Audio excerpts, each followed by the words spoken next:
Are you ready to transform your pool into a stunning oasis? At Mainland Pool Service, they're a family-owned business committed to keeping your pool looking pristine all year round. They believe that pool care should be proactive, not reactive, which is why their skilled team handles everything from routine cleaning to complex issues with precision. They prioritize clear communication and personalized solutions to exceed your expectations. Join the Mainland Pool Service family today and experience the difference their expertise and dedication can bring to your relaxation retreat. Contact them now at mainlandpoolservice.com. Kroger shoppers and Grizz fans. Want exclusive last-minute discounted ticket deals texted straight to you? Sign up with the new Kroger Buzzer Beater deal. Fans can sign up by texting Grizz to 636-479 or visit your local Kroger store in the Delta Division and scan the QR code. By signing up, you agree to receive recurring automated promotional and personalized marketing text messages from the Memphis Grizzlies. Consent is not a condition of any purchase. Message frequency varies. Message and data rates may apply. Azzy's making money thanks to the new CBA. Incredible stuff. Her good stuff. Rookie contract. She is projected to make $500,000 this year, and just in comparison, Paige made $78,000 last year, and Caitlin Clark made $76,000. Anytime we get workers getting paid what they're worth, I'm all for it. Tune in to the Jessica Benson Show with CJ Hurt live every weekday at 8 a.m. on YouTube at Grind City Media and the official Grind City Media app.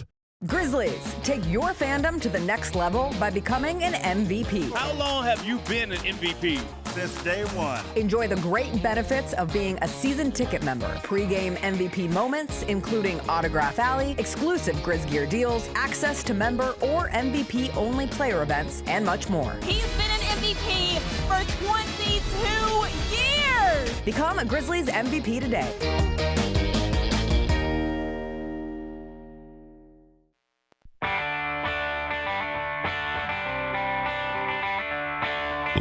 From the Built Ford Tough studio at FedEx Forum, it's the Gary Parrish Show, presented by Ortho South, on YouTube at Grind City Media and the official Grind City Media app.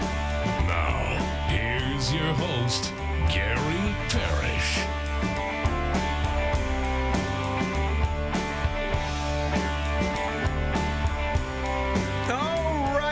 My name is Gary Parrish, speaking to you from the Built Ford Tough studio. We're in FedEx Forum, downtown Memphis. Bennett Doyle producing the program. Glad he's with me. Glad you're with me. Hope you're getting through the day best you can.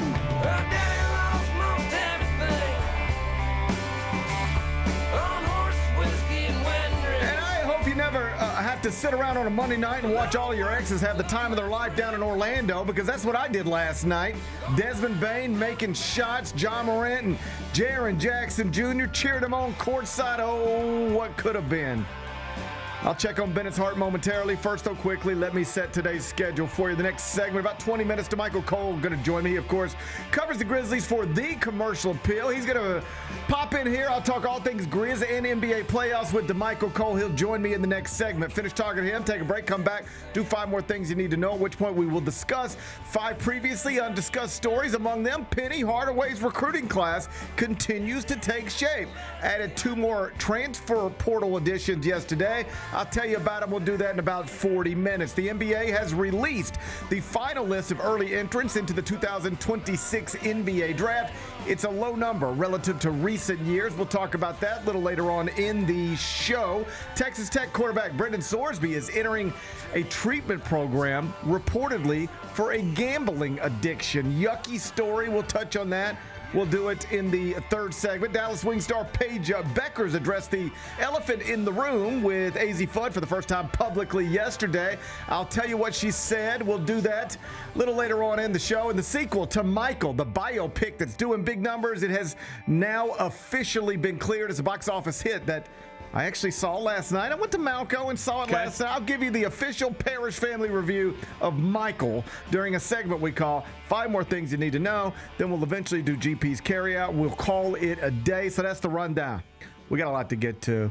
But I did want to start in the association because day 10 of the 2026 NBA playoffs, it's now in the books. After 3 more games were played last night in Orlando, Phoenix, and, of course, in Denver. In Phoenix, Oklahoma City completed, as expected, a 4-game sweep of the Suns. SGA Shai Gilgeous-Alexander. He got 31 points. So the Thunder have advanced to the second round of the Western Conference playoffs. No problem. Where up next, they will either get the Lakers or the Rockets, but probably the Lakers. Either way, the Nuggets also won last night. That one, what are you looking at me like that for? Should I just go bang on that wall that someone's banging on? I thought that was you. What? Yeah, no, what? It's not me. Why do you think they're doing that? I don't know.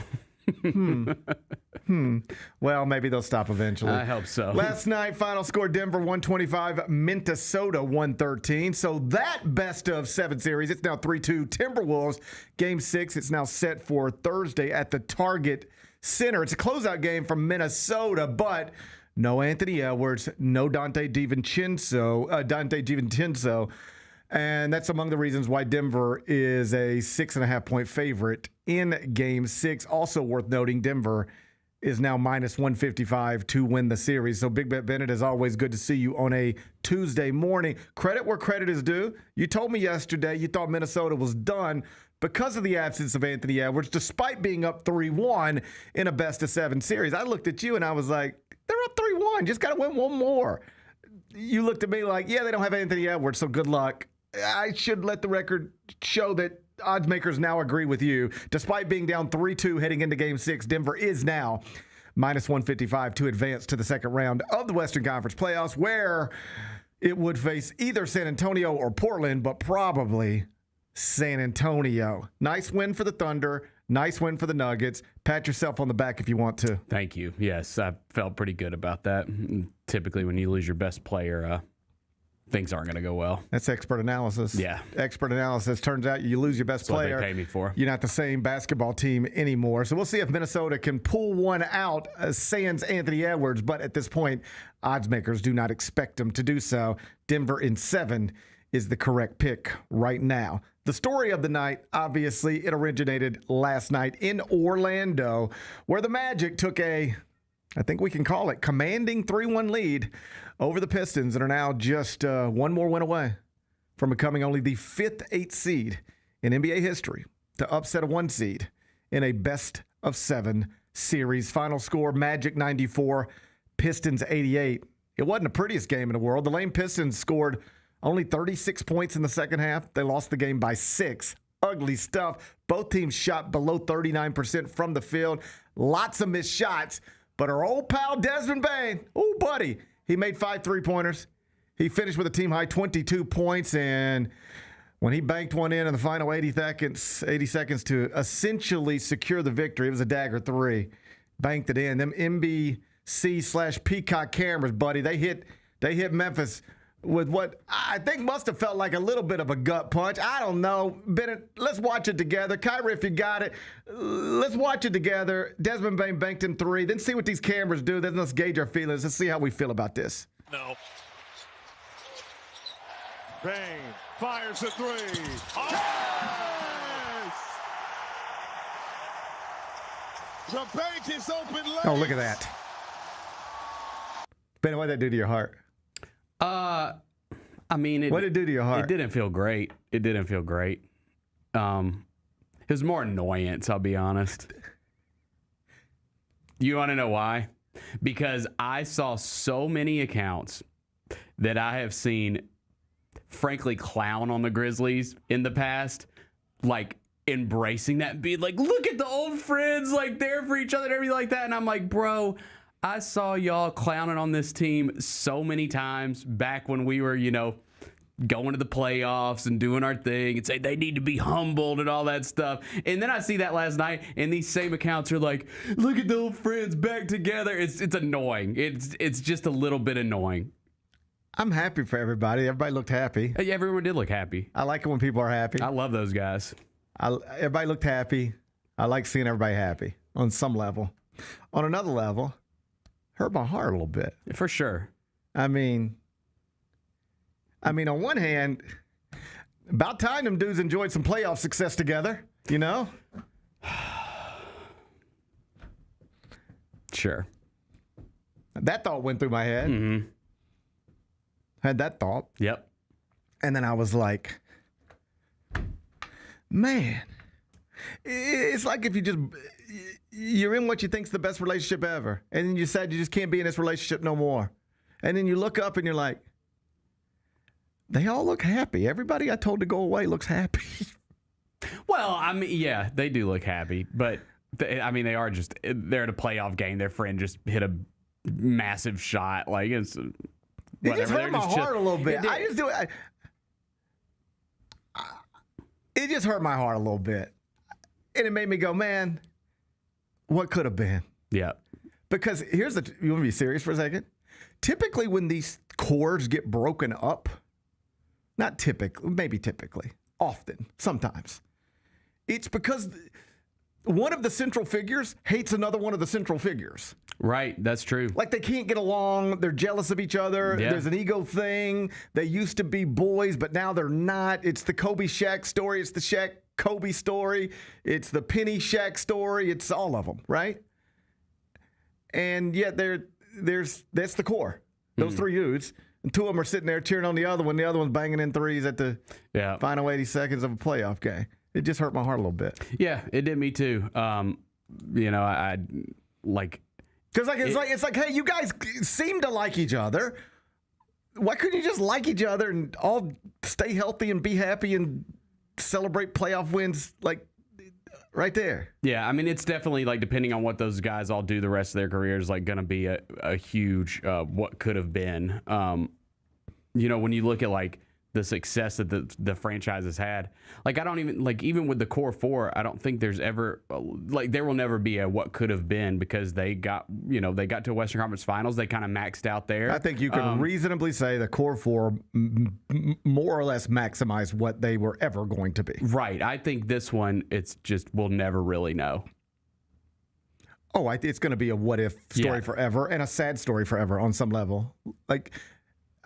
I watched that Jailblazers documentary on Netflix, which is a quick, easy watch. Like, it ain't going to win awards, but it's like a quick, easy watch that has a bunch of people with Memphis connections in it. Damon Stoudemire, Zebo, Bonzi Wells, Rasheed Wallace, who, of course, was on Penny's staff. There's just a lot of Memphis connections there.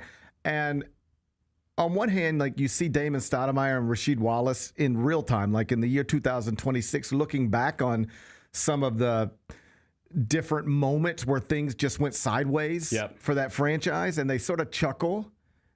But it's also clear, like they recognize, like they lost something, like they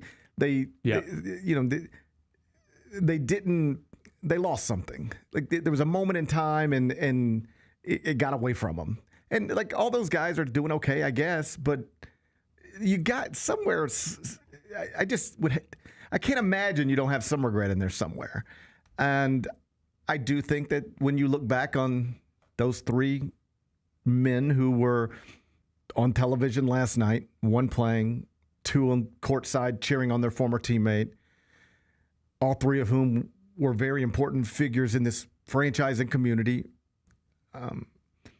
When you look back on all that, I think even they at some point are going to, if they're honest with themselves at some point, will go, yeah, we messed it up. We messed it up. And then you can debate why forever. But the lasting thing connected to all that will be, it could have been great. It was supposed to be great.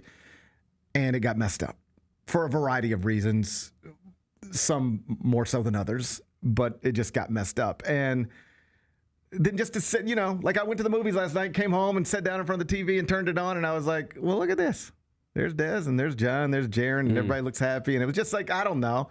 How do you think the average Grizzlies fan, when they look at that, does it like make you happy or to make you go bummed? I thought bummed. Yeah, definitely. And again, it goes back to like what I was saying is you saw like, all the big NBA accounts, like Bleacher Report, like they're all like posting it. Sports Center's posting it. Yeah, and saying, look at the old friends all back together. And that's where I get annoyed because I'm like, I don't remember it like being like that always from. It's like they want to. I don't know. I don't even care about that. No, I do because in the back of my head, it's like, oh, they just. The fan in me feels like, oh well, they want them to go succeed somewhere else. Like they didn't, they didn't want them to do that here in Memphis. Like it's like the dream of them doing it somewhere else. Like it's like build him down to build him back, or I don't know. bring him down to build him back up. Maybe kind of thing. I could argue the opposite's true, that they got built up pretty good. You know, they were built up because people wanted to celebrate them in Memphis. ESPN sent Malika Andrews and the whole crew here. That is true. To We build did them have up ESPN to Day. celebrate I forgot Memphis. about that. The Grizzlies were number one in the Future Power rankings 2 years in a row, and then I don't think anybody tore the like. I get your point, but like the whole people wanted them to be humbled. I mean, sure, because they were saying we're fine in the West when they ain't accomplished anything. If you heard somebody who ain't accomplished anything say they're fine in the West, you would laugh at them too and want them to be humbled. Like if before Minnesota ever accomplished anything, the young star in Minneapolis was talking about, we ain't worried about nobody in the West. And it's like, yo, you haven't won anything. What are you talking about? You would go, man, they need to be humbled. You would like, here's the thing. Nobody tore this down other than Ja Morant.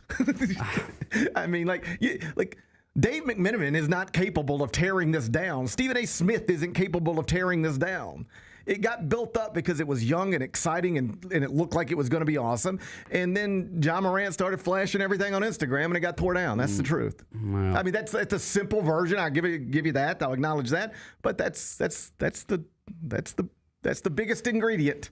If you're trying to write down the recipe of how we got here, the biggest ingredient is that the guy who was supposed to be the face and the star didn't live up to the responsibilities of being the face and the star, and then everything else got sideways from there. Well, it's going to be a huge bummer. It's going to be a huge bummer if he goes and does big things somewhere else. That's all I'll say for all three of those guys. Frankly, it's not fun. It's not fun to watch. Yeah. It's not fun to watch. That was not. Maybe a different person looks at that and goes, man, look at that. That's so awesome. And I didn't look at that and think that was awesome. I looked at that and went, Yeah. I looked at that and go, man, if you guys really like each other that much, why couldn't you just figure it out? Just figure it out. You're three very talented young people, and you had the whole world at your fingertips, and you screwed it up. Why couldn't you just figure it out? But I guess that's a question as old as time. Yeah. I think that's a question people probably ask their kids forever, ask other people forever, and we'll probably be asking them forever here. Yep, I think that's true. We'll see what Damichael Cole thinks next. Sonic Radio. Welcome back to Sonic RNDIO. That spells radio with me, the CIO. This just in, the new Sonic $1.99 menu lets you build a crave-worthy meal for just $1.99 an item, whether that's a creamy shake, crispy tots, or a quarter-pound double cheeseburger. This just out. Ostriches. They're mean, not very cute, and in my opinion, way too big for a bird. Don't miss the Sonic Fun 99 menu. 5 items, always $1.99. Live free, eat Sonic. Tax not included. See menu for details. The heaviest metal credit card of all time. Rumored to be one of only 18 in existence. Plated with the very same tungsten that forged the International Space Station. And wielded at business dinners like a samurai sword. It's a classic corporate power move. But the real power move? Having end-to-end visibility on your most critical shipments. FedEx, the new power move. Each challenge is unique, so each game plan is customized to identify opportunity and the path to victory. It's true in basketball, it's true in banking. Grizzlies Checking from Pinnacle with personalized planning and advice. Play hard, bank easy. Open a Grizzlies checking account with at least $100 and a recurring direct deposit by May 30th, and you could receive a $200 direct deposit bonus into your account. Details at grizzliesbanking.com. Member FDIC. Kevin Garnett returned to Minnesota. How awesome was this? Look at this. That's love right there. When he walks in, and they brought him out of the tunnel. They're like, welcome back. They played like a tribute video. That's the reason why guys like TA and them are here, bro. That's the best. You want to see the OGs back showing love. It's the best. That is the best. Nothing has felt more wrong than Kevin Garnett not being a part of that. The Chris Vernon Show, live on weekdays at noon on YouTube at Grind City Media and the official Grind City Media app. Junior Grizzlies summer camps presented by Ortho South are the key to a slam dunk summer with over a dozen 4-day camps perfect for hoopers ages 6 to 14 looking to build fundamental skills and make unforgettable memories. With camps across the Mid-South in Tennessee, Mississippi, and Arkansas, you won't have to go far for the ultimate hoops experience this summer. Registration comes with a Junior Grizzlies jersey, lunchbox, and a basketball to take home. Don't wait, space is limited. Visit grizzlies.com/Junior Grizzlies today to secure a spot for a fun-filled summer. That's grizzlies.com/Junior Grizzlies.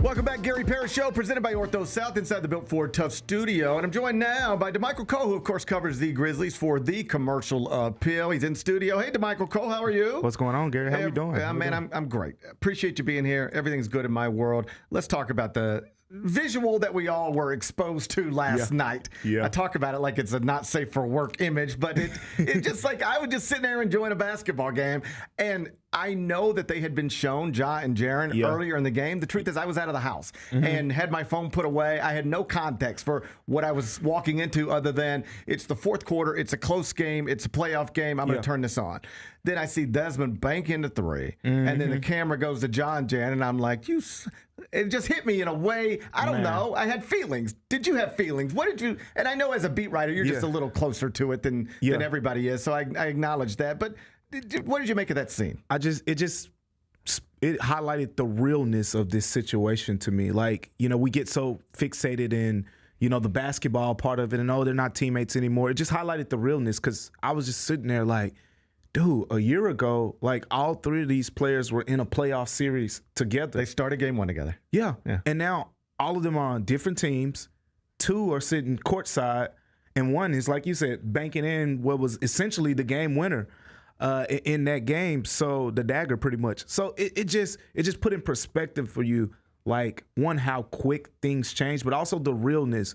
And I wrote about it a little bit because one of the things that you got to realize and remember with this score, because we don't see that a lot, right? No. Like, guys break up and then other guys are coming to their games. I had that same, like, it's not a regular thing. It's not normal. But these guys grew up together, and they've all talked about it, and we saw it. We saw it firsthand. Jaren was drafted. Then Ja was the next year. Then Dez was the next year. And then the awards started to come in, and all the way down to, like, even when Ja won Most Improved, you remember he took the award to Dez's house, basically saying, you deserve this award, not me. And that's kind of, how it was with them. It was a good core from the standpoint of, like, they fit well together. The basketball fit was questionable at times, and that's why, we've reached this point. But from a chemistry thing, like, they were three different personalities, and it's like the areas that the others lacked, the other would make up for, and that's kind of what made them mesh so well together. Like Jaren, he was the big kind of outspoken guy from the standpoint of, the community. I called him like the spokesperson for the Grizzlies. Anytime there was a big event and you needed someone to speak on behalf of the players for the Grizzlies, that was Jaren's role. Ja was the face, right? Ja was the most marketable. Dez was the guy in the locker room who was going to say, you, no matter who you are, you need to get better at this. But he had the play to back it up as well.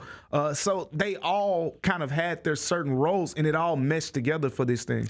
I guess when it flashed on the screen last night, at first it was just sort of jarring because I wasn't expecting it. I was like, oh, wow. And then in all seriousness, like, happy just to see everybody happy. I know for none of them, this has been the easiest year of their lives. I know the direct deposits are great. I don't want to look at the chat and be like, if I made $40 million, I'd be. Yeah, it's just, life doesn't work like that. Yeah. You can make $40 million a year and be miserable. Yes. And I bet you on some level, each of those guys had miserable days over the past year. Mm-hmm. So in all seriousness, on a human level, it's just nice to see three people we all know seemingly in a good place enjoying a Monday night. Period, new paragraph. I had this thought exactly. They should not be in Orlando right now they should be trying to close out the Blazers in a game 5 tonight. Yeah. You know, that all three of them dudes should be trying to close out the Blazers in FedEx Forum tonight, not two of them watching Desmond Bane try to close out the Pistons tonight. I had that. Man, it's so many ways I could come, to conclusion with just how this situation played out. Because if you remember, I think we were talking about this years ago, and I've always been the proponent of, I don't like how in this day and age we turn the page so fast. Not even just speaking towards the Grizzlies, but just in general. I use the older example of, the Utah Jazz.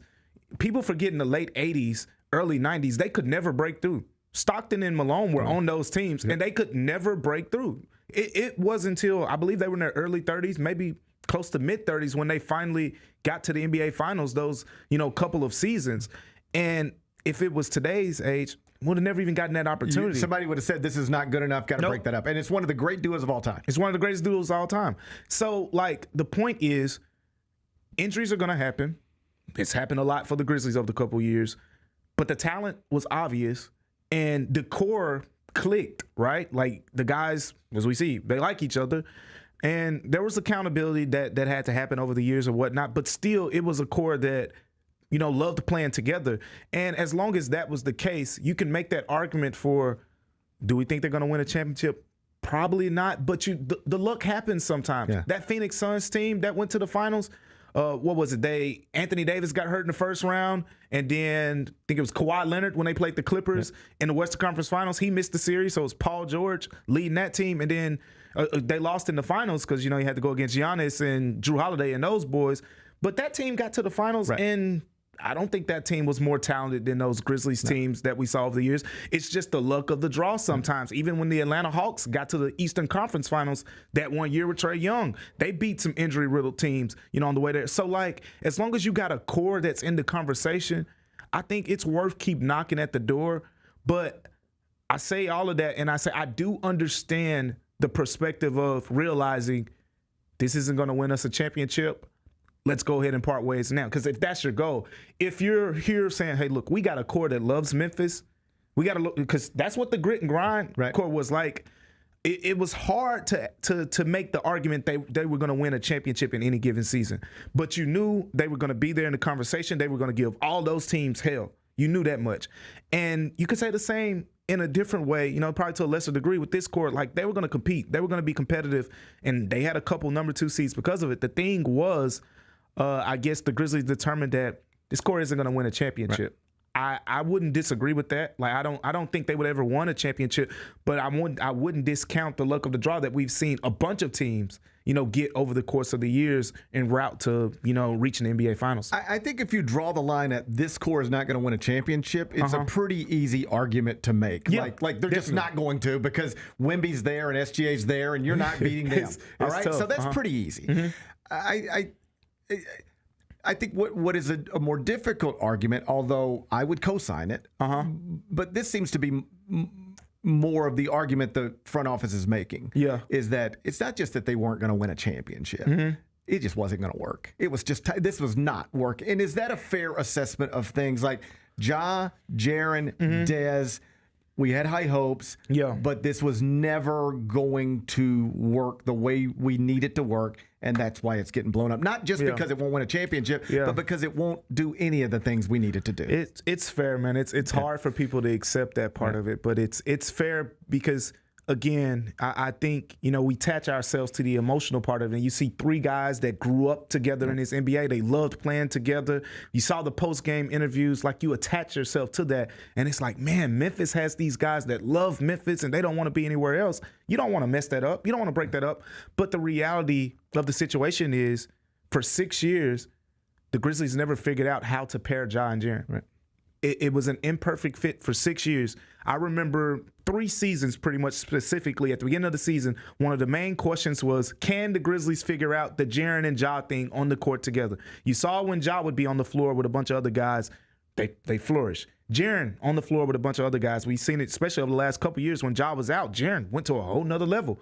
And then in Taylor Jenkins last season, when Ja upped his play in March and April towards the end of the season, Jaren started to decline a little bit after being incredible for the entire season and being on an all NBA pace. So with all that being said, it's like we never figured that out. Right.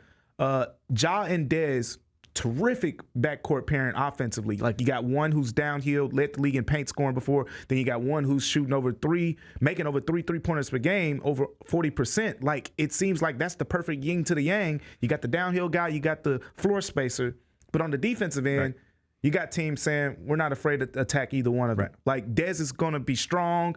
He's going to contest the shot. But at the end of the day, if I'm 6'7" and I rise up, I'm not seeing those arms, contest my shot. So there's limitations there. And of course, Ja being 6'2", 6'3", $180, like he's smaller. Right. And so there were limitations. There were a lot of limitations. The Jaren foul trouble stuff never went away. The Jaren rebounding stuff never went away. So as good as the core was, it was a capped ceiling. And there were certain things that just weren't ever figured out. So I know you're just guessing or educated guessing, but eventually people do expect Ja Morant to be involved in a deal. Do you have any idea of which franchises would actually be interested in something like that, or is it going to be a post-draft conversation? See, I think you start the conversation with where it ended, and that's the trade deadline, and that's when we would hear the Kings, to a lesser degree the Bucks. Miami Heat were also involved in there as well. But when this thing went past the trade deadline, that's when you kind of got to peel it back a little bit and say, what happens every offseason, every single offseason, that's going to happen again for sure this year, and it's the first round playoff overreaction. It happens every single year. There's going to be a team who loses in the first round, and they say, oh, it wasn't because of our injuries, or it wasn't because, we just ran into a bad matchup. We got to fix this. And they're going to make the panic move, and they're going to make, an aggressive move. Some people wouldn't call it a panic move. Some people would just say it's an aggressive move. Right. It happens every single year. And I'm looking at the playoffs right now, and I'm saying, who's going to be those teams? Phoenix strikes me as one, right? They need a point guard. They got a bunch of shooting guards. And you watch them play, it's Jalen Green, Devin Booker on the floor together. Grayson Allen is in the game. It's like all these shooting guards. Even Gillespie's kind of a combo in a way. But then Phoenix strikes me as one. And then another team I'm looking at right now is Houston. Because that's perfect panic team, right? They got all these young pieces. They went out and got Kevin Durant, and they almost got swept to a Lakers team that everybody expected them to beat. So it's like they just scream panic to me. Even though Fred VanVleet is right there, on the cusp of being back, it just screams panic situation instead of we're going to get our point guard back. We'll run it back with him and see. They're not going to do that. So those are some teams that strike me. Houston, Phoenix. We'll see how these other first-round series play out as well. I mean, who knows? And how this Minnesota thing, like they blow a 3-1 lead, and everyone's like, man, when Anthony Edwards got off the floor, they had no point guard. Right. And, this is exactly how you talk yourself into the idea of Ja Morant. You say that's how it happens. He's still young. Yep. We don't have to give up much to get him. Yep. They just want to get out the deal. If it works, we just tapped into an all-star level talent for nothing. And if it doesn't work, we're just on a bad contract. For a couple years. That's right. Yep. That's how you talk yourself into it. I think those are the teams, that strike me. Of course, the teams that we mentioned at the trade deadline, but those are the teams that I'm keeping an eye on. Phoenix needs point guards. I think Houston will probably, we know Stone over the course of the years, the GM over there has made some aggressive moves. Wouldn't be surprised if they get involved. All right, let's talk about this franchise. You've got a mock draft up, commercialappeal.com earlier today, where you have the Grizzlies at number 6. And obviously we don't know where the Grizzlies are going to be picking, but they have the 6th best lottery odds right now. Right. Keaton Wagler from Illinois, who I think in what is described as the greatest freshman class of all time, he's the biggest surprise. Ranked 150th in his high school class. Now he's a consensus top 10 pick. What do you like about him? The thing that I like the most about him is the shot making. I think the shot making is the easily translatable skill. He was one of the best pull-up three-point shooters in college basketball. We saw Javon Small this year shoot over 40% on pull-up three-pointers as well. And it's an easily translatable thing to the NBA because, it's a pull-up jump shot. You're not worried about 6-7 guys, slipping through screens and contesting your shot. and you have a little space, as long as you have some range, which he clearly does have. That's one thing. I like the calmness in he plays. There's a coolness to watching Keaton Waugler where he's never kind of like sped up. He's one of those type of guys, and that's, you know, when guys aren't big-time athletes, so to speak, that is something that I'm always watching for, and I think that's kind of why it's worked out for Luka in a way. That's kind of why it's worked out for Tyrese Halliburton. You know, coming out of Iowa State, there was certain questions with him. Oh, he's small, he's frail. Yes, he can pass, he can play make, but will his jump shot and things translate to the level? There was separation questions with him. Can he separate against NBA defenders? I think that's a question that Waugler is going to face too, but the pace, you know, kind of helps him out. So he's an interesting case, but I think from the Grizzlies standpoint, the size is kind of appealing to them because one thing I continuously say is the Grizzlies have looked at what OKC's done over the last couple of years. They've looked at what Boston has done, and they're saying that's kind of the roadmap now. That's the way. And with that being said, the buzzy phrases in basketball, NBA, and especially in college now, it's great positional size. Yeah. Everybody wants to have great positional size. And he's that. Right. And he is that. And you're exactly right about the perceived lack of athleticism. Yeah. And this is where it sort of changed with me. It's with Luka.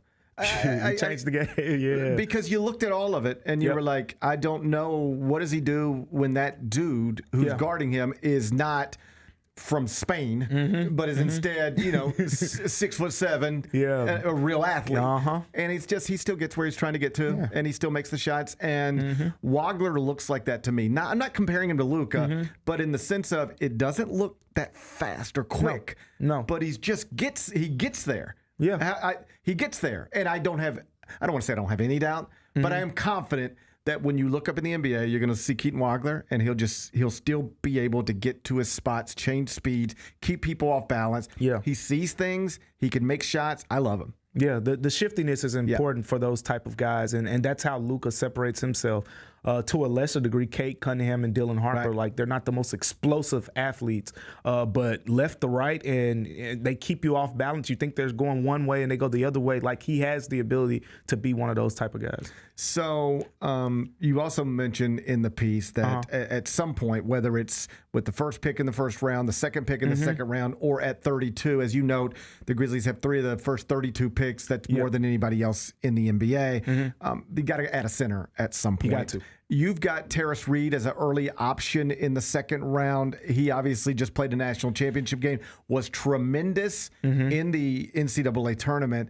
And I wonder if you subscribe to this at all, because you look around and there's Stephon Castle, Donovan Clingan, the UConn Dan Hurley.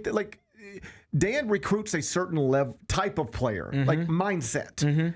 And it seems to be translating to the professional level. A few years ago, Pat Riley, it's probably more than probably 10 years ago, but he said something along the lines of, we're in the Kentucky business. Like, we're drafting Kentucky players. I know what I'm getting. Yeah. Is the Dan Hurley, you're getting a UConn player, you know what you're getting. Is that a thing yet?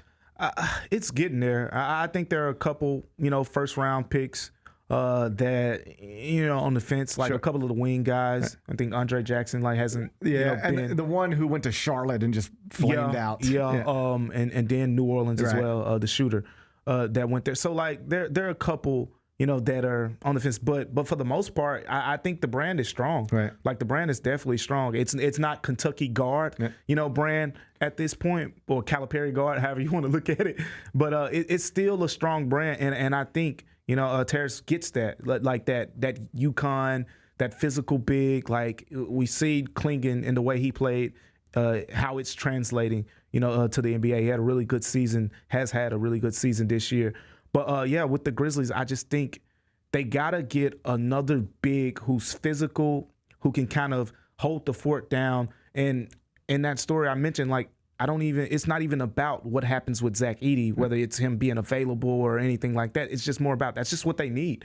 Because if you have Zach Edey, he's going to play 27, 28, maybe 30 minutes. But in those 18, 19, 20 minutes where he's off the floor, you have to be able to compete with some of these other top teams on the glass. Because even during the stretch where the Grizzlies were dominant most of those years, when Steven Adams left the floor, when Jonas Valanciunas left the floor, when Zach Edey left the floor, team said, okay, it's time to eat on the glass now. Like, they're a top rebounding team, but when those guys get off the floor, here's our chance. And that's kind of what's happened over the years. But yeah, you want to get that second big who presents that physical presence, who can shift some things in that area. I'll get you out of here on this. Wrap it up with Damichael Cole from the Commercial Appeal. You mentioned Zach Edey. Yeah. Obviously, when he's been on the court in these first 2 years, he's been terrific. Yeah. He hasn't been on the court as much as any of us would like. You know, people ask me sometimes, so what do you think about Zach Edey? And I just say I'm hopeful that the worst is behind him. Because, like, what is the point of being anything other than hopeful? All right? But there is a level of concern, obviously. It's a big guy, yeah. Just for all the reasons that we've stated 1,000 times. Yep. What's the latest with him? What level of concern is there within the front office, to your understanding, that this could be the way this goes? Well, this is going to take a while. You know, I think when we look at all these other guys who had the offseason procedures, for the most part, most of them June, July. Zach Edey's probably going to be a little bit longer than that. So that's the concern. Now, the Grizzlies still are hopeful and expect him to be back by camp. He's not going to do, the strenuous summer stuff in terms of he's not going to play for Team Canada, this summer in FIBA. And I remember coming into the year, that was a big thing. Like, Canada really, they need a center. Right. And he's probably the best guy that they could put out there. And people expected him to be the center for Canada in FIBA this fall. But that's not going to happen now. So he's going to focus on the recovery, the rehab, and they're hopeful that he's going to be back full bore. And we've, like you said, we've dissected it a lot in terms of the surgeries that he's gotten, on his lower body. There were two different, surgeries to a degree. Like, one was addressing, kind of like the bone, and the other was addressing just like the laxity, the movement kind of in the ankle. It was kind of too loose at a point, and that's how he kept getting those recurring, ankle injuries. So they're saying, hey, look, this addressed this. Now we're hopeful that this surgery will address that, and then he'll be fine. That's kind of the hope here. And look, I still believe in the big fella, because the thing is, when he played, he felt good. Right. Like this year, when he was on the floor, he felt good. It was after the fact, and the soreness afterwards and things like that made it really difficult. Well, fingers crossed. As always. That's all you can do. That's all you can do. Fingers crossed. Damichael Cole is at the Commercial Appeal. Make sure you're reading him there. Follow him on X at Damichael C. That's at Damichael C. You're the best, buddy. I always appreciate your time. Appreciate you, Gary. Thank you for being here. We come back, turn our attention. Tiger basketball. Penny Hardaway added 2 commitments out of the transfer portal yesterday. I'll tell you about them next. Azie's making money thanks to the new CBA. Incredible stuff. Her Good stuff. Rookie contract. She is projected to make $500,000 this year, and just in comparison, Paige made $78,000 last year, and Caitlin Clark made $76,000. Anytime we get workers getting paid what they're worth, I'm all for it. Tune in to the Jessica Benson Show with CJ Hurt live every weekday at 8 a.m. on YouTube at Grind City Media and the official Grind City Media app. Grizzlies fans know it's the team that gives you the edge. Big River Steel does too. And much like the Grizzlies have recruited legendary talent, we want you to be part of our team. Are you ready to be part of something legendary? Then visit www.bigriversteel.com. That's www.bigriversteel.com.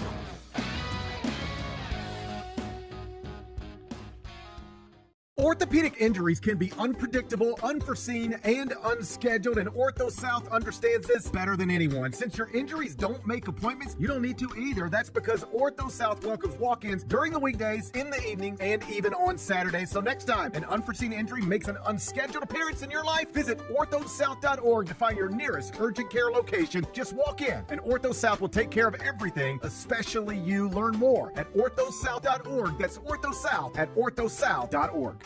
Kevin Garnett returned to Minnesota. How awesome was this? Look at this. That's love right there. When he walks in, and they brought him out of the tunnel. They're like, welcome back. They played like a tribute video. That's the reason why guys like TA and them are here, bro. This is the best. You want to see the OGs back showing love. It's the best.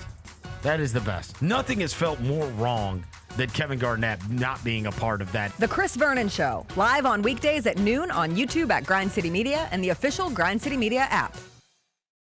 Kroger shoppers and Grizz fans, want exclusive last-minute discounted ticket deals texted straight to you? Sign up with the new Kroger Buzzer Beater deal. Fans can sign up by texting Grizz to 636-479 or visit your local Kroger store in the Delta Division and scan the QR code.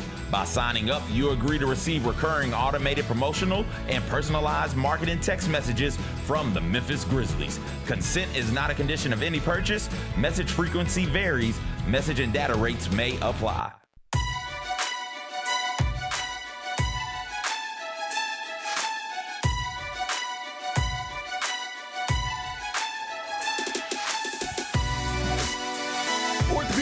Can be unpredictable, unforeseen, and unscheduled. Ortho South understands this better than anyone. Since your injuries don't make appointments, you don't need to either. That's because Ortho South welcomes walk-ins during the weekdays, in the evenings, and even on Saturdays. So next time an unforeseen injury makes an unscheduled appearance in your life, visit orthosouth.org to find your nearest urgent care location. Just walk in and Ortho South take care of everything, especially you. Learn more at orthosouth.org. That's orthosouth.org. Now I got 5 more things you need to know. Number 1. Penny Hardaway back in the transfer portal. Added 2 more players yesterday. One is from Northwestern, and the other is from Southeast Missouri State. Which one would you like to hear about first, Big Bet Bennett? Tell me about the point guard is a big position of need for this team. So tell me about our new point guard from Northwestern. Consider the position filled. Good. It was a position of need this time yesterday. Consider it now filled. Good. It is filled with Jaden Reed. He is a point guard from Northwestern, and he averaged 10.1 points, 5.0 assists per contest last season for a team that didn't make the NCAA tournament, but did finish top 60th. Finished top 60, 58th to be exact, at KenPom. So I think the way you got to look at Memphis recruiting now is Derrick Rose was another time. Jalen Duren was another time. We're now recruiting Jaden Reed and players like Jaden Reed. And as awful as it is to say out loud, the truth is you're not really comparing yourself to Kentucky and Kansas and Louisville anymore when it comes to recruiting. All you're trying to do at Memphis in this moment is build a roster that's good enough to win the American. Can you build a roster better than anybody else's roster in the American? And I think in that regard, yesterday was a step in the right direction. Here's my point. Jaden Reed played for Northwestern last year. They finished 58th at KenPom. USF won the American last year, finished 47th at KenPom. These are comparable teams. Northwestern would have been competing for the American Conference Championship last season if you'd have put them in there. And Jaden Reed was a competent rotation lead guard for that team. So is he good enough to be on the best team in the American? I think so. Good. So take him. Yeah, and I think too, like he seems like maybe more of a floor general type point guard than Doug was last year, who was more of like I'm going to try to fill it up. Like I'm going to try to I got to score for this team. Certainly, the numbers suggest that. Yes, and I think that could actually benefit this team quite a bit. They need frankly a calming presence out there on the floor. That's what they were desperately in need of last year. Last year when things got bad, it was okay. I'm gonna try to go on a mini run for us, and then that guy loses it, and then this guy's gonna try to there was no continuity at all. So hopefully, this brings some calmness to the floor. They could use some calmness. Oh man, if there's one thing that program could maybe use, it'd be a little bit of calmness. Yes. So I love the pickup. To your point, he played 26 minutes a game last year, took 8.6 shots per contest, and averaged 5 assists. So he was just as likely to try to get an assist off of you as he was to launch his own shot.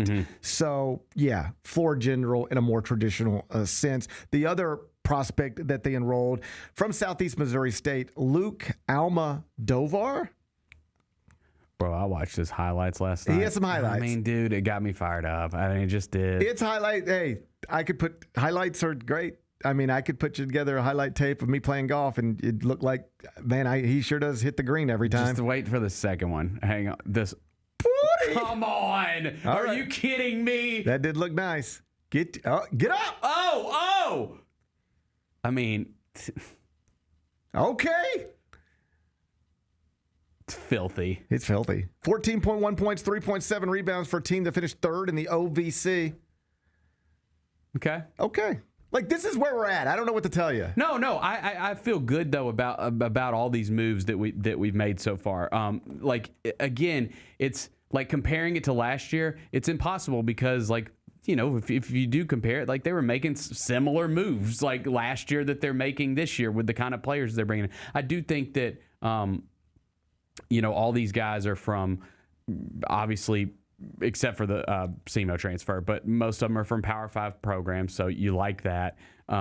It's just going to depend on how they all gel together. Last year's team looked super promising on paper, and they just did not gel together. So you just got to hope it's different with this group, with this brand new group. Well, it's got to be different. If it's got to be, yeah. If it's not, we know what happens next. But I'll say what I said about this as it was being assembled in recent weeks. Like, I don't think Penny Hardaway and the staff were ever going to be able to assemble in this offseason a roster that is going to look like some of the great rosters from Memphis basketball past, or even a roster that's top 25 heading into the season. It's not going to look like that.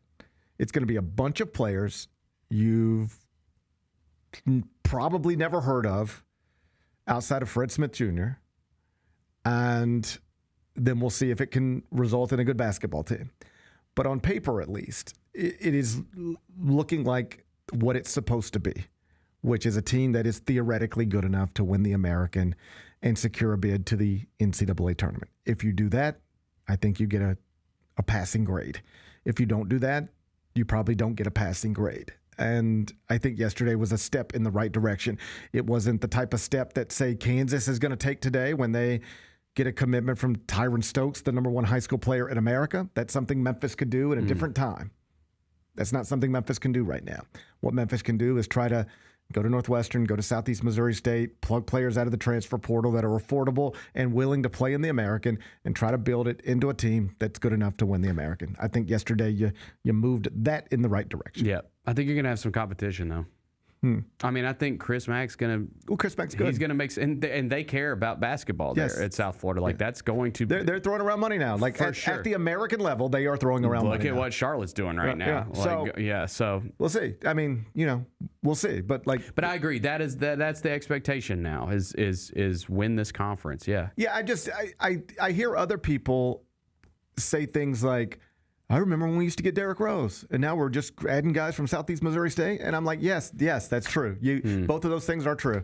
You used to get Derrick Rose, and now you add people from Southeast Missouri State. Your place in the sport has changed dramatically, in part because of a questionable hire here or there, in part because of your league affiliation spiraling to an unrecognizable place. I'm sure there are other factors, but this is where you are right now as a basketball program. You've got to focus on trying to get back to being the best program in your league by a considerable margin, and then you can start focusing on other things. But for now, it's just try to be better than USF. And yesterday was two developments that I think will help you. I'm feeling good. Will help you theoretically be better than USF. I want to land my guy from Southern Miss, and then I feel great. But yeah, I'm feeling good right now. All right, we'll see. Number 2. NBA yesterday released its final list of early entrants into the 2026 NBA draft, and only 71 players. Do you realize that in 2021, do you know how many players entered the draft early? How many players entered the draft early in 2021? I'll say, how many are on this list? 71. I will say 25. No, 363. 363, a bunch. Damn. A bunch. Because if you were done with college, if you were just like, I'm ready to get out of this, then it was like, let's just go into the NBA draft, not get picked, and then go play professional basketball where we play professional basketball and done with college. Yeah. What this is a direct byproduct of is NIL and rev share. Right now, unless you are a guaranteed top 20 pick, it is probably financially more sensible for you to come back to school. If like 71 players entered the draft early, it should really be about 25, 30. Mm-hmm. The rest of these people are leaving money on the table. And some of them are international prospects and whatever. Some of them like just hate school. I got it. But I was thinking about this last night because somebody else was arguing, well, like you could keep saying you should go back to school, even if you're a projected second-round pick. But what if you just hate school? Well, what percentage of Americans wake up every day and hate their job? Mm-hmm. Like a good percentage of people wake up every day and they're like, this is not what I would like to do today, but this is how I pay the bills. So even if you hate school, if they're paying you $3 billion to do it, wouldn't you do it? Yes. Like if you're like for some of these guys, like I don't like Henry Vasar at North Carolina. This is a player that people say, well, he just didn't want to be in school anymore. He entered the NBA draft last week. He could have got $4 million to play college basketball next year. North Carolina was offering in the $4 million range. Just come back to North Carolina. You can be the preseason ACC Player of the Year for $4 million. And he just doesn't want to play college basketball anymore. And I respect it. Like, to each his own. But, like, I don't understand it. Yeah. I think, too, probably I would assume maybe bad advice from some agents in some of these situations because they want to speed up the process to that second NBA contract. I mean, if you had North Carolina offering 4 and other schools offering more, like I don't think he's going to make more money playing professional basketball next year than he could have made playing college basketball next year. So that's a confusing decision for me. I mean, it's none of my business, but I don't understand it. Mm-hmm. I would want to hear it out of his mouth. Why did you leave all this money on the table to go be a role player in some league somewhere when you could have been the star of college, or one of the stars of college basketball for millions of dollars? You're free to do it. I just don't understand it. But anyway, like this number being this low, that's what it's about. Every coach in America, like UConn in any other era of the sport, modern era of the sport, Braylon Mullins has the freshman year he has. You just lose him. You don't even think about trying to get him back. How would you even do that? But Dan Hurley sat down very quickly after the season and was like, I know you're projected as a one and done. I know you thought you were a one and done. But what if we can give you more money? Go get every mock draft you can find. And I'll call every general manager I know. And we'll get them. I can tell you about where you're going to be picked. And you can tell me where you think you're going to be picked. Then we can look up the rookie scale. And I can tell you we can give you more money than they're going to give you. So think about it. He thought about it, and he's back in school. And this is what's happening all over the country right now. People who otherwise would not be in school are back in school. This is great for college basketball. Mm-hmm. The attendance numbers are terrific. Television ratings, outstanding. And the quality of basketball, better at the tip top of the sport because we're getting better players staying in school longer. It's very simple. I don't understand. I mean, I do understand when people say things like, I hate NIL, I hate all this money, I hate how transactional it all is. But think about it from this perspective. This is a sport. And in what sport would you not want to have the best players you can have? Imagine this were the NFL and you were like, yeah, but I don't like it because now we got more good players in the NFL than we used to have. What? I don't like baseball now because we have more good players than we've ever had playing baseball. What? Well, that's what you're arguing if you say you don't like this on some level. Like the basketball is better, the quality's better because there's more talented players. Braylon Mullins is back in school. He wouldn't be in a different era. Thomas Houck is back in school. He wouldn't be in a different era. Better players, better product, better sport. I'm for it. The NBA, they can get their players, they can wait on them to run out of college eligibility because that's going to be a thing. You're going to see people who are clearly capable of entering the NBA after one season who will spend 4, and you ready for this? Because they're about to change the rules to 5 years of eligibility. You're going to see dudes who are legitimate NBA prospects just stay in school for 5 years and make $30 million while they're doing it. I was going to say, I mean, if you do your money right, you could be set for life. You could, I mean, if you just decided, this would be interesting if somebody, and like at some point there's just so much money on the table, but it would have to be somebody like the awesome college player who's a fringe NBA prospect. Like, you know who would be great at this? Tyler Hansborough. Yeah, right. If he was just like a freshman today, he'd make $5 million coming out of high school. And if he just said, I'm going to play the next 5 years at North Carolina, I ain't even thinking about the NBA draft. Because I know I'm going to be picked 23rd. Whenever I go, I'm going to be picked 14th or 23rd or 32nd or whatever. He could really play 5 years of college basketball. Tyler Hansborough could play 5 years of college basketball right now and clear $30 million. No problem. No problem. And that's why, unless you're like a guaranteed top 20 pick, it's probably smart for you to just stay in school. Mm-hmm. Like, I understand getting the clock started, and if you hate classes and all that stuff, but there's a lot of money to be made in college right now. And that early entry list NBA draft is an illustration of it. Number 3. Yucky story at Texas Tech. Brendan Sorsby, who was the number 1 transfer portal quarterback in the country, committed to Texas Tech for like $5 million. He's now caught in a gambling scandal after making thousands of bets online, and he's entered a facility for treatment. Damn. He has disclosed what he describes as a gambling addiction and is now seeking help. So we talked about this a little bit yesterday. We got into a gambling conversation, and here we are. Like, this was always going to happen, and it's a little easier to dismiss when it's like a small school basketball player you never heard of in a game you couldn't care less about. This guy is supposed to take this Big 12 program to the college football playoff next season, and his college career might be over. They might have just spent $5 million on a quarterback who can't play for them. Why? Because they won't let him because of this? Well, yeah, his eligibility is in jeopardy. You cannot bet on sports if you're a college athlete. And he bet on his own team, not while he was playing. Yeah, I got it. But he bet on his own team. Like, that is not in dispute. He legally wagered on his own team while he was not playing. Now, he wagered on him to win. There's no evidence he was influenced. There's no evidence like somebody got to him or he was part of some big gambling ring. He's just a young guy making bets. Mm-hmm. Like every other young guy in the country making bets. It's very true. I mean, I can see, like, ever since the apps launched, years back, I can totally see. I mean, you can do it. It's easier than it's ever been. Like, you had to go somewhere or, make a couple phone calls or something like that. Now it's just right there at the tip of your fingers. So, yeah, I can totally see how it, I mean. I've seen it happen to people. Like, I have friends. Because, like, I have fun.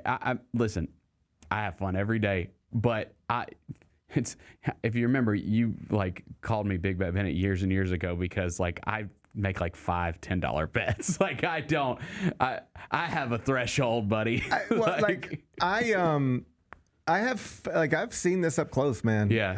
I've seen it get people. Like ruin their lives, mess them. Here's the truth. Like, I gamble. I'm not anti-gambling. I don't really gamble that much anymore. Like, I don't go to casinos. The last 2 times I've been in Vegas, I don't think I've gambled at all. I can't remember the last time I was in Tunica. I don't I sat there and watched basketball all night last night. I didn't gamble on anything. I'm not against it. I just, whatever I used to get out of it, I just don't care anymore. I don't know.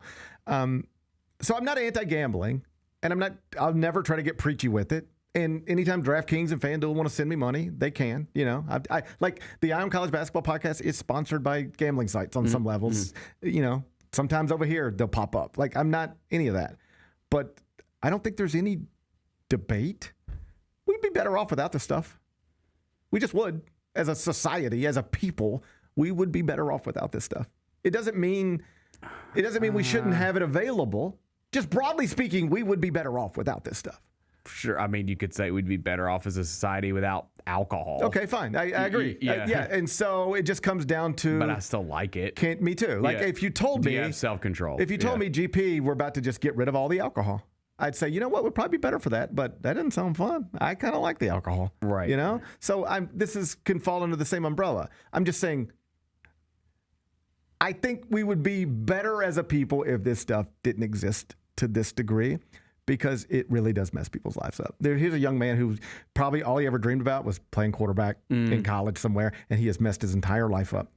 And like, here's the truth. He can probably come out of this fine because he hasn't financially ruined himself, I don't think. He's just messed up his eligibility. What other college kids are doing are just ruining their lives. Yeah. I have friends, adults, who have lost jobs over gambling, who have lost everything. I've watched people I care about lose their whole families. Like lose their whole families, homes, everything. Like everything they got. I had a friend a few years ago who, like, we had to almost have like we had to check on him. Yeah. And you know what it was? It was like at 3 a.m, he'd be making Chinese, like I'm not even exaggerating, like Chinese table tennis bets. At 3 a.m, he'd be live betting table tennis in China. Like he doesn't have any concept for any. You're looking like you do that sometimes We've all too. been there. I think it was, I don't know if it was table tennis, but it was something like that. He was just looking for a number on anything. Like, hey, it's 3 o'clock in the morning. Yeah. I'm blacked out, and I'm just looking for. He'd wake up and be down thousands of dollars. Yeah. And didn't even remember making the bets. Yeah, and you said this yesterday, and this is how, like, I feel like you have to approach this if you like to gamble for fun. First off, you have zero chance of, outside of like the 0.01% of making a living off of it. You just don't have a chance of that. Like, let me. Here's a free advice for everybody who thinks gambling is awesome. Like if you are the one person in the world who actually has it figured out, odds are you'll get banned eventually from where you're winning. The rest of you will lose. At the end of the year, you will look up and you will have less money than you otherwise would have had. You won't break even. You will lose. Now you might not lose much, and you might be able to justify it by saying, "Hey, I don't have hobbies like golf. So while my neighbor goes and spends $300 a week playing golf, I spend $500 a week betting on football, and so who cares, right? Like you can rationalize it however you want to, but you will not win. You're not going to look up on December 31st and go, "Oh, let's see how we did this year," and be like, "Oh man, I made $7,000." You're not going to do that. You don't know that. I do know that. You don't know that. Hand to heart, I'm about to tell you. Of the year. Hand to heart, I'm going to tell you a true story. I have a friend who ran. Let's do past tense just in case anybody starts looking. A sports book, and he had, let's just for the sake of the conversation, call it 100 clients, 100 people who gambled with him pretty regularly. And I asked him one time, "How many at the end of the year are up?"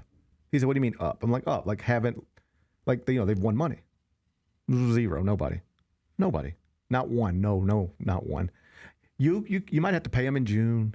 Might have to pay them in They might have a good 3-month run, 6 months. At the end of the day, they're going to pay you. That's the way it works. So you're not going to win. All right? So I think broadly speaking, we'd be better off without all this. But I recognize that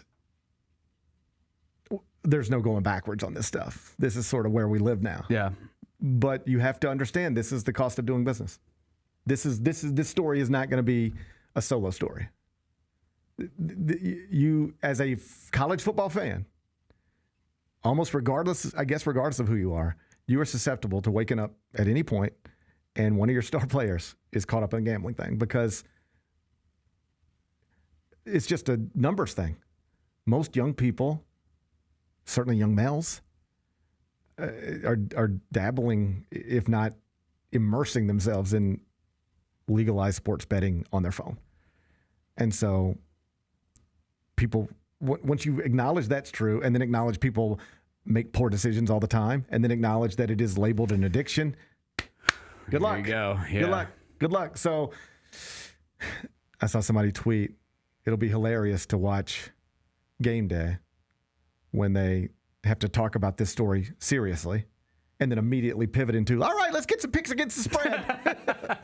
Damn. Because, that is what will happen. That is probably true. But, they're going through it at Texas Tech right now. They bought a quarterback, and sounds like he was using some of his money to gamble on his football team. And if you get caught doing that, you got big NCAA problems. In all seriousness, though, he's actually checked himself into a facility.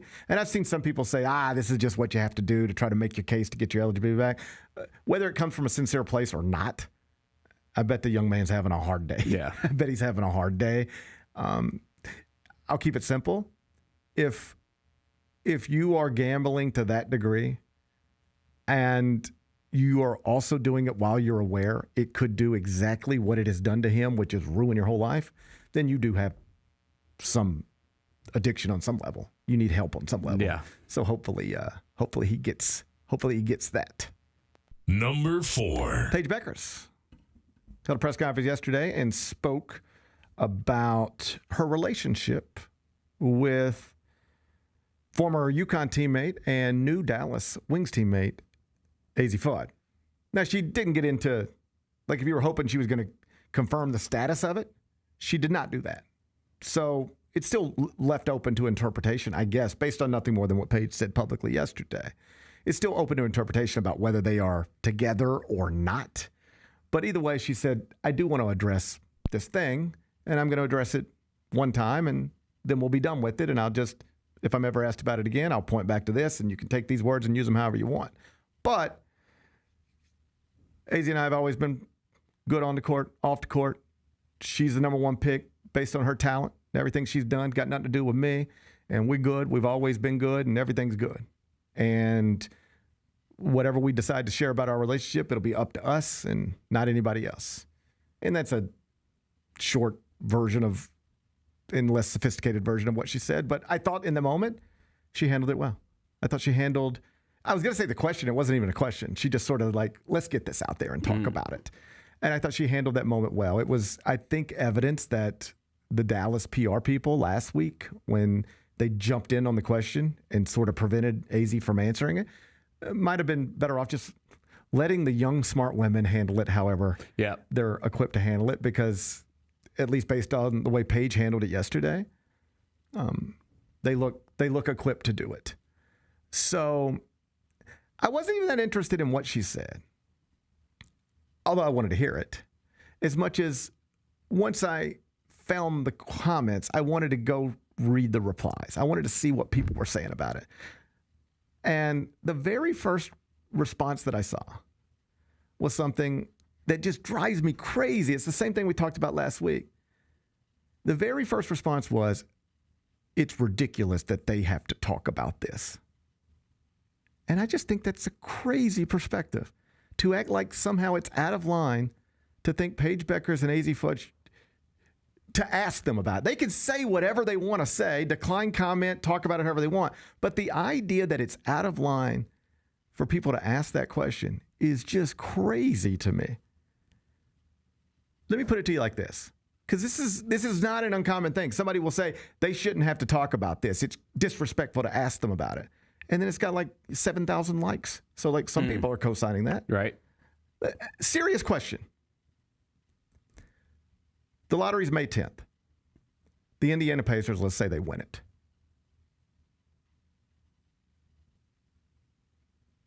I'm not trying to be funny. I'm setting this up. I understand. I know where you're going. What if we knew that don't put a name on it. No, we're just, it's a hypothetical. Okay. And that's all it is. I'm trying to make this apples to apples and make it real. And sometimes to make it real, you have to put real names on it. I'm not joking around right now. I got you. I'm asking a serious question. What if we knew that Tyrese Halliburton used to date AJ DeBonsa, and then the Pacers used the number one pick to select AJ DeBonsa, who used to date Tyrese Halliburton? Do you think that wouldn't be the biggest story in sports, and everybody would be talking about it, and they would 100% be asked about it? Without question. It would be the biggest story in sports, no question. And it would lead every show, and they would 100% talk about it. They'd be asked about it, and they would have to talk about it. Yeah. Okay, so then what are we doing?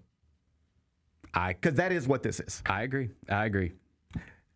They can handle the questions however they want to handle the questions. And I thought Paige handled it really well. Yeah, I don't think the questions are out of line at all. I just think it's crazy when I see those responses. How dare you ask them? It's such an obvious question, and it would 100% be asked if the roles were reversed. If you wanted to be treated like that's the thing you always hear from WNBA gatekeepers, if you will. Just treat us like you would any other sport. Okay, if this happened in any other sport, I'm telling you how it would be treated. If this happened in any other sport, I'm telling you how it would be treated. So that's all we're doing. We're doing exactly what you say you wanted, to be treated like any other sport. If this happened in any other sport, it would be talked about. It would be huge. And so perhaps now it's over because it's been addressed publicly. But the idea that it should have just, we should have all just been like, don't bring it up. Can't talk about it. Hey, you know the thing everybody's thinking? Don't bring it up. That's silly. Yeah. That's silly. But good on Paige. She handled it well. Number 5. I went to the movies last night. I did as well. Did you go see Michael last night? I had first off, I'm running on fumes. My power went out. Shocker. If there was bad weather, my power went out. Okay. Shocker. Darnell's power went out. Yes. I guess I just don't know nothing. Bro. Buddy, I didn't hear a thing last night. Was it bad? I don't know nothing. Okay, here's the thing it was the worst night. My power went out before the storm even came through. Okay, so it was just windy outside, and the whole neighborhood lost power. And so I'm watching, to make things worse, I'm watching Ja Morant and Jared Jackson Jr. and Desmond Bane all celebrate together on my phone like this. And so then it came back on eventually. Good, it came back on eventually. But then the storm's going off, and so the little guy gets scared. I have to get him. He's like kicking me, and just like it was just long. When did all this start? Because I feel like I stayed up pretty late, but I don't remember hearing anything. So my power went out during the Magic Pistons game. Okay, I must have only out like an hour. So okay, well then I don't know what happened. But then then we had a bad storm, and the kids, at least the little guy, got scared. Anyways, before all that, you told me yesterday during the show that you were going to go see Michael. Yes. And I had the worst FOMO. You had to see it. I was like, I cannot let this dude come on this show tomorrow and talk about this movie without me have seen it. I can't do that. And so I had to go see it. Okay. Yep. As you know, I told you last week I had no interest in seeing this. Mm-hmm. And that is true. I had no interest in seeing this. But my kids wanted to see it. Mm-hmm. And my wife wanted to see it. And my boys know all the songs, like know Michael Jackson.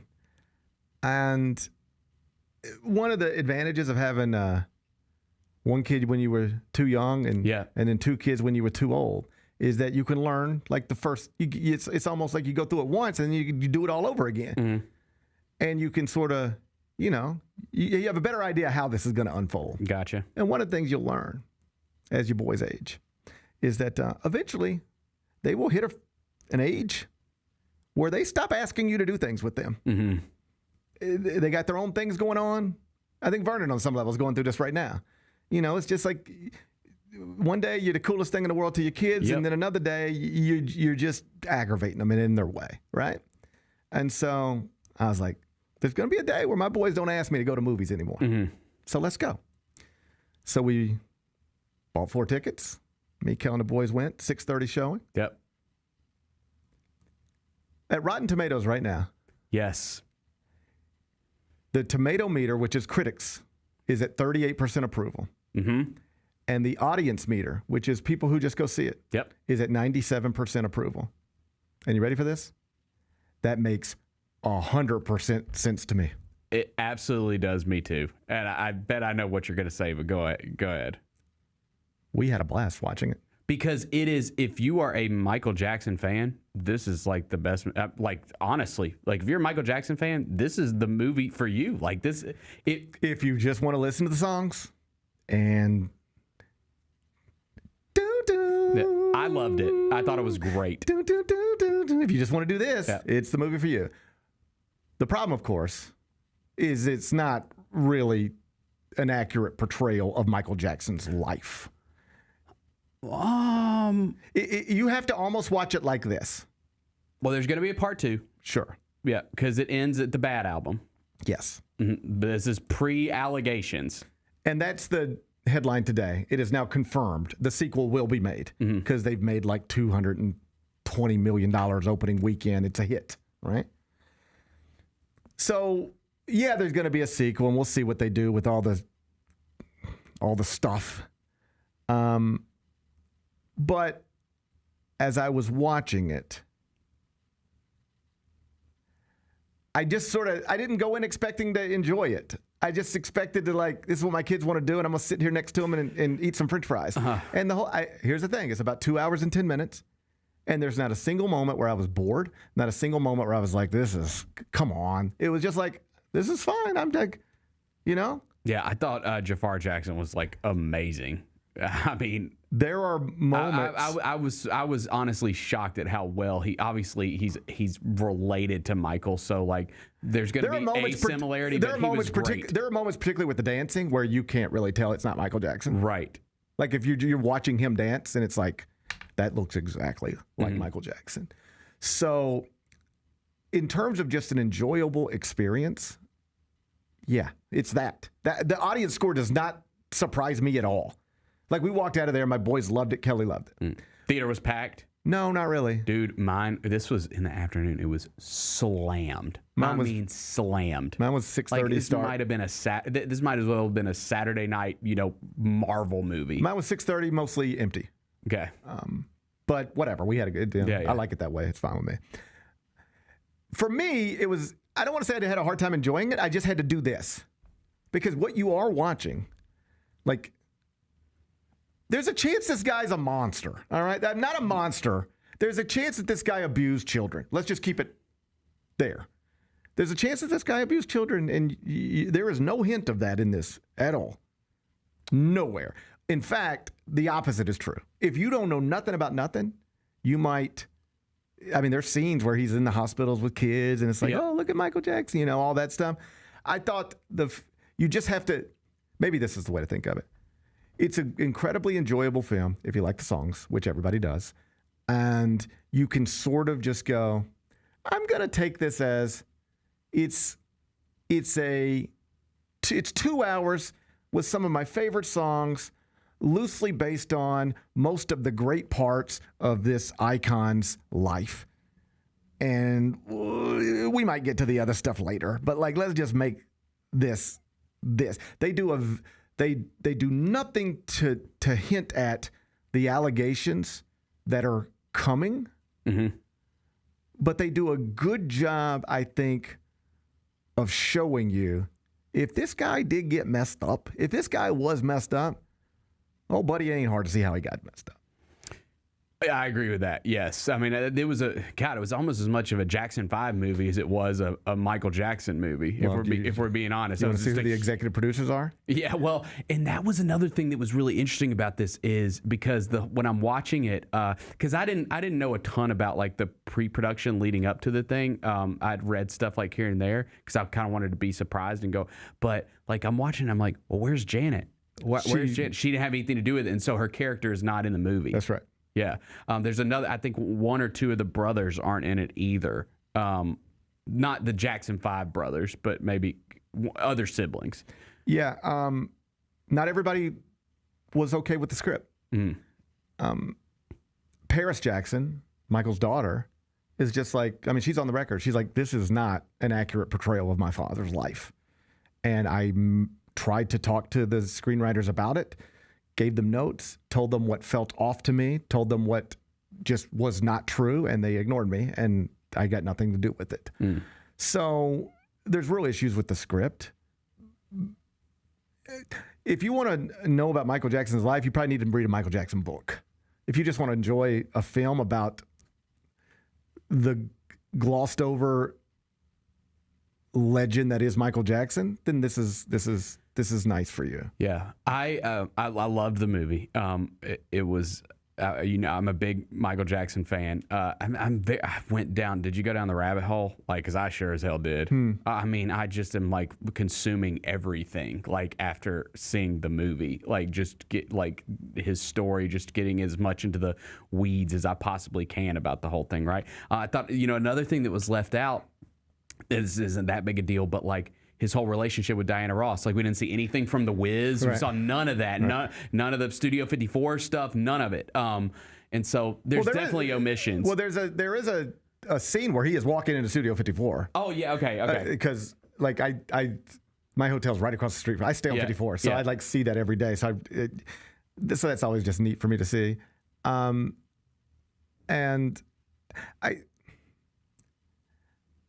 I enjoyed it. It felt imagine, I saw somebody else put it this way. Imagine if you were watching a movie about Penn State football, and it was the rise of Joe Paterno and Penn State football and how you built it into this amazing thing.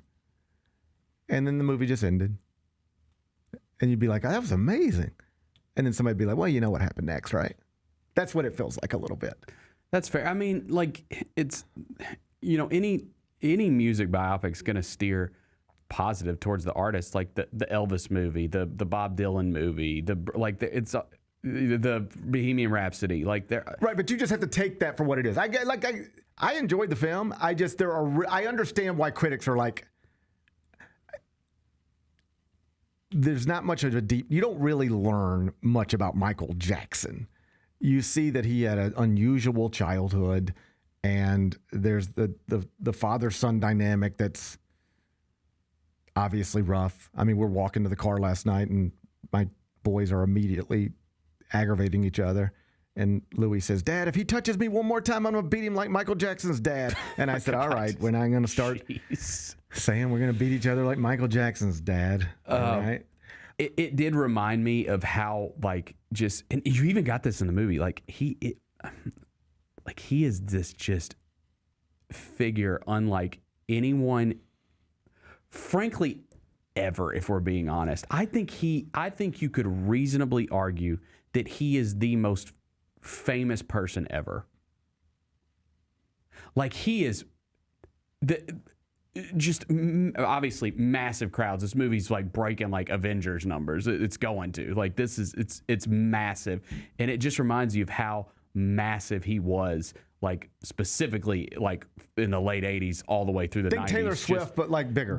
Way bigger. Yeah. Like, I think he's the biggest artist of all time. We've reached a point with Taylor Swift where everywhere she goes, it's a headline. Like, Taylor Swift had lunch yesterday with her father in New York City, and that's a headline. That you can go read about that. Like, Taylor Swift was spotted at 113 Jane Street. Everywhere she goes is news. Yes. And Michael Jackson was like that in an era before we even had all this stuff. I was going to say, could you imagine that during like the social media era? Because none of that existed, right? No. And it's just, it's wild to think about. If I remember correctly, he was here one time. He was. For the Elvis tribute concert?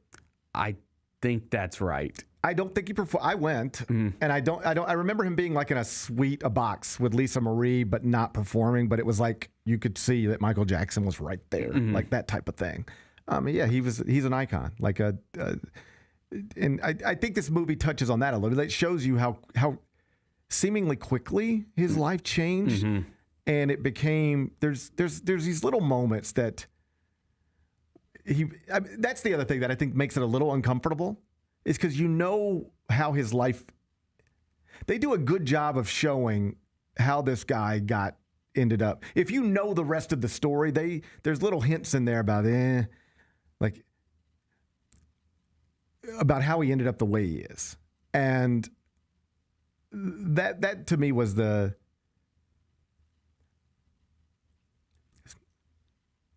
I just was conflicted the whole time I'm watching it. I was less because they make him into a very like this poor kid, but then you realize like later in life this is a man who has been accused of some awful things, but the whole movie is you're just like this poor kid, and then it doesn't. I don't know. I caught on to he never charged with anything. Well, he was definitely charged with something. I mean, he's never convicted. He was never convicted. Yeah. But there's a lot of people saying the same stuff. I'm conflicted about, and that's before all this. I've always been conflicted about. To me, if I didn't know nothing about the real story of Michael Jackson, I watched that movie and I go, this poor man, and maybe that should be the reaction to it, like this poor boy who turned into a flawed. But like, I don't know, like the other stuff is out there. You can. But there's also like a sliding doors of thing in the movie where it's like his father forces him to do this Pepsi thing. If he doesn't do that Pepsi commercial that his father dumped on him, does that accident ever happen? If that accident never happens, does he ever have to get on the drip pain medicine? If he's never on the pain medicine, does it ever lead to an addiction? You know, there's all this stuff, right? So, and then there's the moment I don't want to ruin it, but his father says, like, if you're ever wondering, like, why did Michael Jackson do that to his face?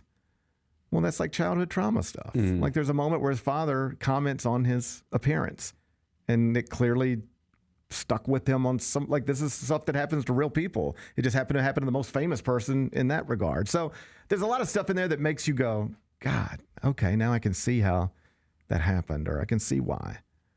And you can see how like life got impossible for him. Like, it's just, he's like, that's the other part that's crazy. Thriller is the biggest album in the world. He's living at home. Mm-hmm. He's living at home with all his brothers and sisters and mom and dad, and Thriller's the biggest album in the world. Yeah. It's just not normal. Nothing about it's normal. Right. I don't know. I loved the movie. I don't know. I understand. That's my main takeaway. We should have just left it there. Mm-hmm. I get why critics have no use for it, and I understand why audiences are loving it, because I totally felt that last night. I went in there conflicted, and I left there conflicted. But just in the 2 hours and 10 minutes I was watching this, I mean, I looked over at one point, Kelly like tapped me just because, like, you know, whatever song's playing, and both my boys are singing along and dancing in their movie theater seats. Like, we were just having a good time at the movies. The only time I rolled my eyes the whole entire movie was Bubbles. Like, you didn't have to do a CG. You could have gotten a real chimpanzee, and that would have been fun. Like, it was cute though.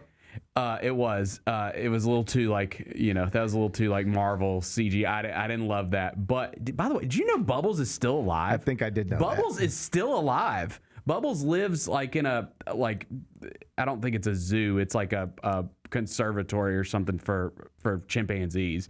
And he's still alive, just chilling. How did Bubbles outlast Michael Jackson? I know. Jesus. I know. I was shocked to see that. Wow. Anyway, it was a good movie, though. I'll be interested to see how they handle. There's no doubt that I don't know if there's like been an official announcement. Here's the other thing. They're going to do a part 2. Okay. There's no doubt. Here's the other thing that had me conflicted. Then we'll move on. Yeah. Sort of like a narrative throughout the story is like this family. It's very clear very early on that Michael Jackson is the star. There's a Jackson 5, but there's really a star. Yeah. Right. That's obvious. All right. It's just like the NSYNC and there's a Justin Timberlake, except multiplied by 1 billion. Mm-hmm. And so a narrative throughout the whole movie is like, this family is just sucking this man. I shouldn't say this family is bleeding this man. There you go. Working him to death, all chasing $1. And you know who's making money off of this movie, right? It's the family. It's the estate.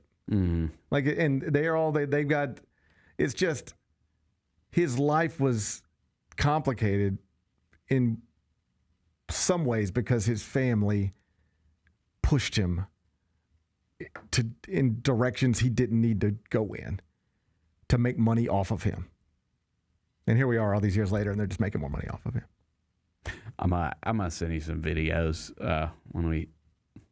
Probably don't want to say it on air. So see, I got in the weeds last night. Bennett, you got wild last night. I got in the weeds, and I've consumed a lot of it. Like I've seen Leaving Neverland. I'm conflicted by it, but it's a conversation for another day. Man, I can't wait for that day. Yeah. All right, let's do carry out when we come back.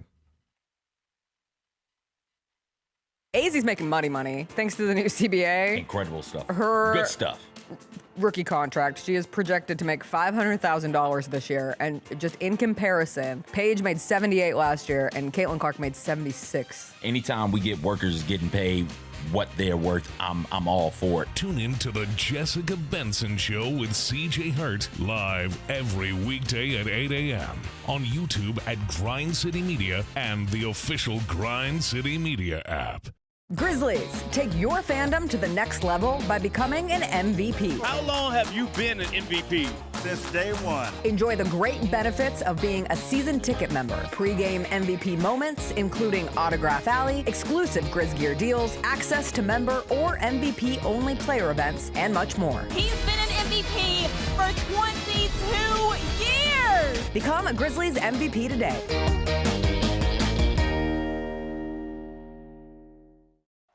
Get ready, Grizzlies fans. It is time for the Surfside Can Shuffle. Can you keep up with the cans and find Mac the Crab?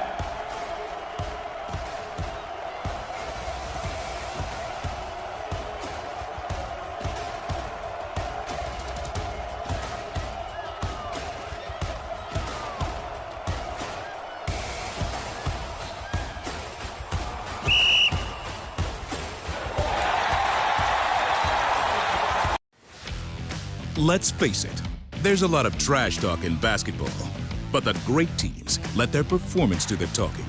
Like Ford F-150 with Pro Power on board, a class-exclusive industry-first feature that turns your truck into a mobile generator and leaves the competition speechless.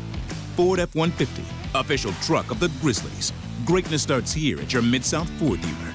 Class is full-size pickups under 8,500 pounds, GVWR. The Grizzlies are proud to team up with Prime Global Group, a company on a mission to redefine real estate investment. By leveraging deep experience, strategic insight, and robust resources, Prime Global Group is shaping a smarter, socially responsible future.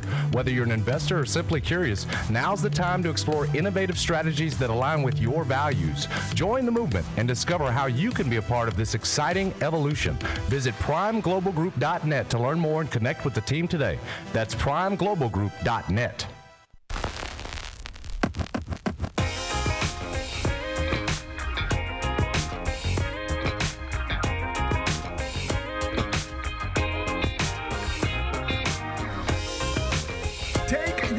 At the heart of Grizz Nation with the 2026-27 season ticket membership. You can experience all the action of the Grizzlies season with the best ticket prices, exclusive benefits, and access reserved for the most loyal fans. Be a part of what's next and be there for every towel waving moment to come. Visit grizzlies.com/season tickets to see the full list of pricing, perks, and benefits and become an MVP today. Let's do carryout.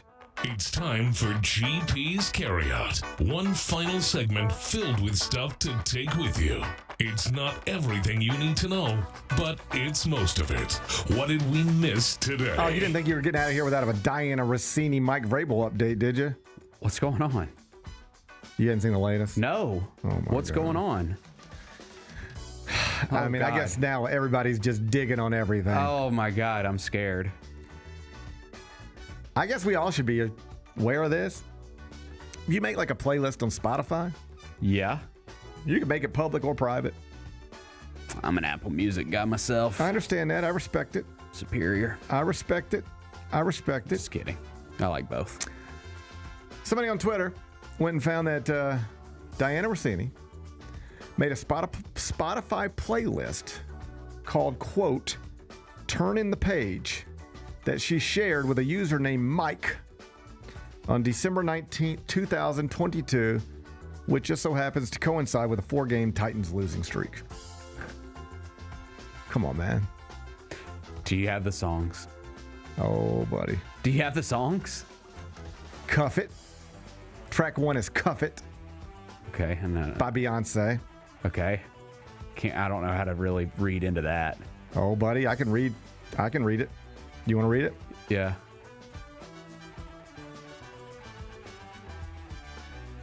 I was going to say, like, are any of the tracks, like, trying to be uplifting? I feel like I'm falling in love. Jesus. I'm in the mood to F something up. Oh. I need some drink in my cup. When your mistress starts making playlists for you.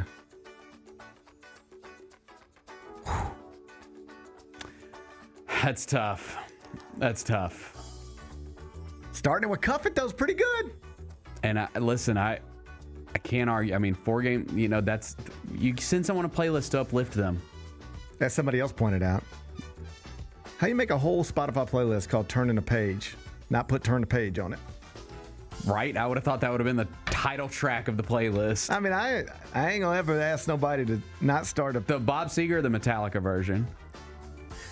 I kind of like the Metallica version. I think they killed that. I knew you would think. Dare I say Metallica did Turn the Page better than the person who wrote the song? There ain't nothing more old and white than us sitting here debating who did Turn the Page better, Metallica or Bob Seger. It's shocking to know that I love both artists, so. I'm sure you do. Make your playlist private is what I'm trying to tell you. Mm-hmm. Make your playlist private. Yeah. I didn't even know that was a thing. That's scary. Yeah. I don't think I've ever made a playlist for anybody. I haven't either. I didn't even burn a CD for someone. I'll burn you a CD. Yeah, burn a CD. Bring that back. Bring back burning a CD. Dude, that was like the best of times, honestly. Oh, I hate it. Burning CDs for people. Oh, God. You know what burning CDs for people is in modern times? Sending them videos. It is. That's right. Yeah, sending people videos from Instagram or TikTok or that's the modern day burning CDs. I get legitimately stressed out if somebody sends me too many Instagram videos in one day. Mm-hmm. Like, what am I supposed to do with all these? Do I have to pretend? Because nobody hits 1,000 on this, right? Right. I think when you send somebody a video, you're like, man, they're gonna love this. That's why I'm sending it to them. Yeah. Except there is nobody in my life that sends me 100% videos I like. So what am I supposed to do? Do I have to thumbs up every one of these? Do I have to send you one back? There's nothing wrong with a thumbs up.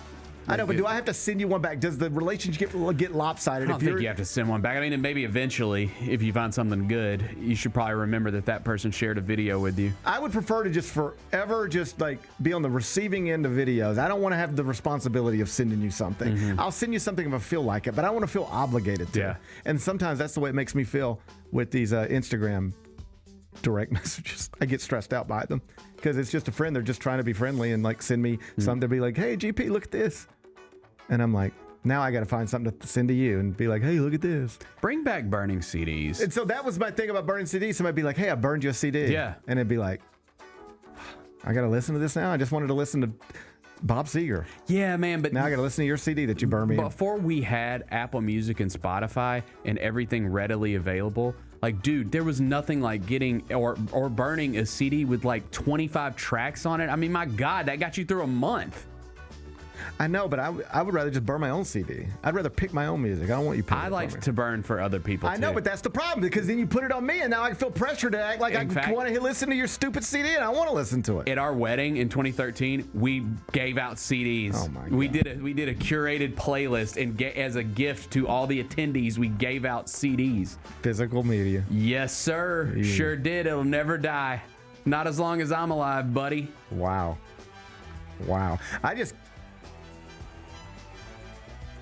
If somebody made me a playlist, I'd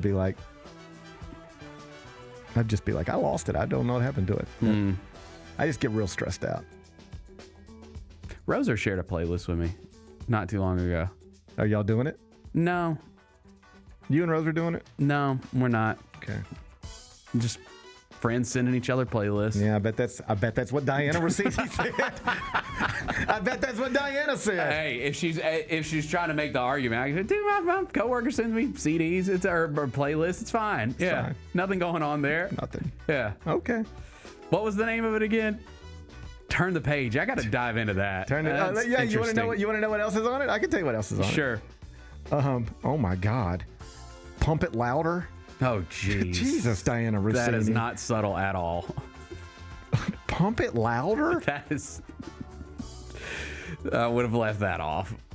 Jesus. Dance the Night Away. Raise Your Glass. That's Pink. Yeah. She's got some Beyonce on here. Some Red Hot Chili Peppers on here. She has a diverse taste in music. I guarantee you that I put a Red Hot Chili Pepper song on 50 burnt CDs over the years. Man. Yeah. Anyway, give it a spin. It's public, so you can go find it. Oh, good. Yeah, go if you want. Damn right I will. If you ever feel like you need to turn the page, Diana Rossini's got a playlist for you. You can find it. It's under the name, like everything else in her life. It's under the name Mike. What's today's biggest game? She is something else, man. Pump it harder. Pump it louder. Oh, louder. Oh, geez, sorry. I think it was Pump It Louder. Bennett? I know. Sorry. I'm sorry. That wasn't the name of the song. I apologize. Yeah. What would you do? Like, how do you get out of this if you're Diana Rossini? Like, how do you get out of this? Time. Like, what do you do? Like, what would you do? Oh, you just have to own it at some point. Yeah, man, you own it. People. Yeah, we'll forget. Laugh at yourself, bro. People bounce back from way worse stuff than this. Sure. Yeah. Yeah. If you asked me to bet on today, I said I bet she'll be fine. I bet she'll she'll carve her path again at some point and be fine. Her life will never be what it was. It may not, but I bet she'll be okay. I hope she'll be okay. Yeah. Like, jokes aside, and I know you like, we joke, and then we go jokes aside. Jokes aside. But like, I hope she has people close to her who care about her. Oh, dude, yeah. Because this has got to be very hard to go through. Yeah. Very hard to go through. Definitely. I mean, like, if I knew her, I would be worried about her. Yeah. I agree. Yeah. Right. What's the biggest game? Oh, yeah, I don't know. Hawks Knicks, I guess. Okay. Take you to the I Garden. love this series, actually. 7 Let's o'clock. go. It's on NBC. Series is tied at 2-2, so this is a pivotal game 5. Yep.